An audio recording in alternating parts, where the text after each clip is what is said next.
Do the numbers. 20,000 jumps at 3 seconds each. And U.S. ski jumper Sarah Hendrickson has spent 16 hours of her life in flight. Do you have time to take a breath, or are you just holding everything so tight? I'm not sure about breathing or blinking. It's kind of hard to describe, but it's the best feeling in the world. At this year's Olympic trials, Hendrickson didn't just fly into first place. She knows exactly what she just did. She arguably soared into sports history. It was amazing. I honestly didn't expect to win. Hendrickson is just 23 years old. And 4 years ago, she became the first woman to ski jump at an Olympic Games ever. I was fortunate enough to have the #1 in Sochi, so it was a very historical event. I'm honored to be a part of it. For nearly 100 years, the sport was almost the emblem of the Winter Games. A ski jumper soaring down a mountain, and another crashing in a windmill of limbs and skis. And the agony of defeat. Immortalized by ABC's Wide World of Sports, a good jumper can clear the length of a football field, traveling at speeds of up to 60 miles an hour. What many don't realize, though, is that for 90 years, women were kept from competing because officials said they were too frail. For a lack of filter, our uteruses would fall out, or we weren't strong enough, we would inhibit our ability to have children.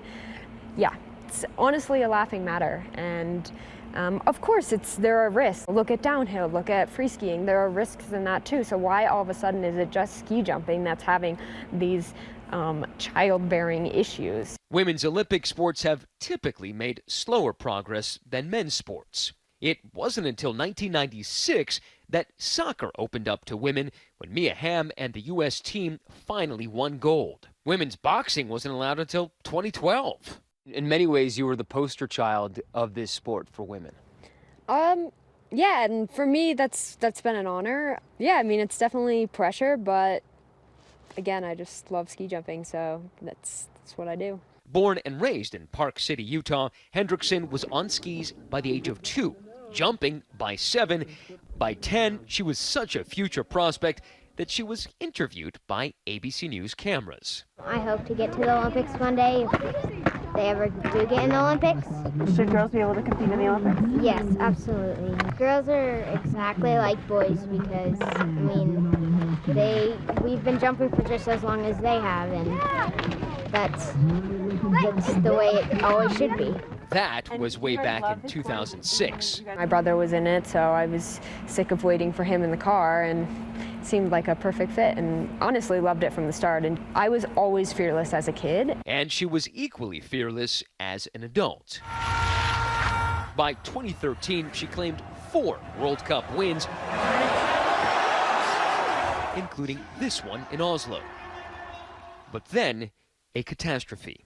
I'd basically destroyed my right knee, tearing my ACL, MCL off the bone. 80% of my meniscus was damaged, and yeah, it was pretty brutal.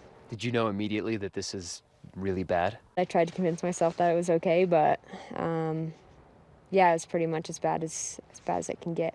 After intense rehab, she made the 2014 U.S. Olympic team, but her knee kept her from doing her best. I had a dream of winning gold, but with an injury like that, it just kind of wasn't realistic anymore. I really just had to enjoy the games for its experience and for the historical moment for women's ski jumping. First to break that barrier, she was featured in this Visa commercial. Now women get a chance to fly. It wasn't always a sport that offered equality. In fact, It still doesn't. In the Olympics, the women get a chance to medal in only 1 ski jumping event.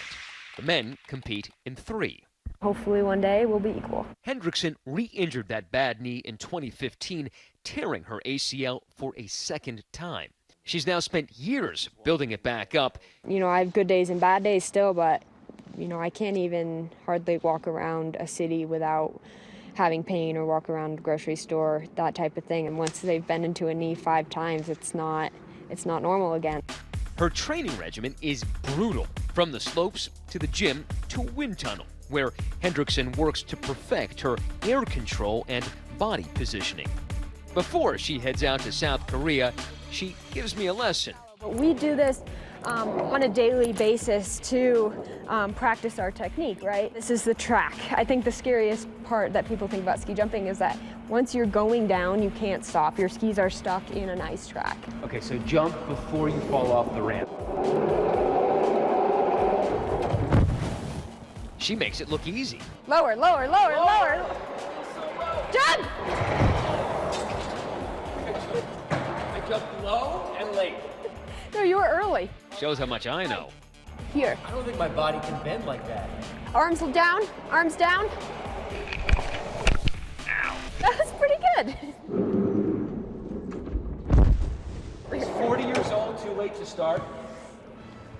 Dream big. Dream big. Big dreams for her mean a second chance at a gold medal, this time in Pyeongchang. What brought you back?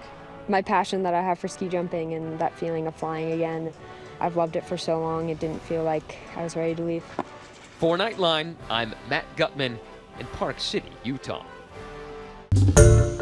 Hi everyone, George Stephanopoulos here. Thanks for checking out the ABC News YouTube channel. If you'd like to get more videos, show highlights, and watch live event coverage, click on the right over here to subscribe to our channel, and don't forget to download the ABC News app for breaking news alerts. Thanks for watching.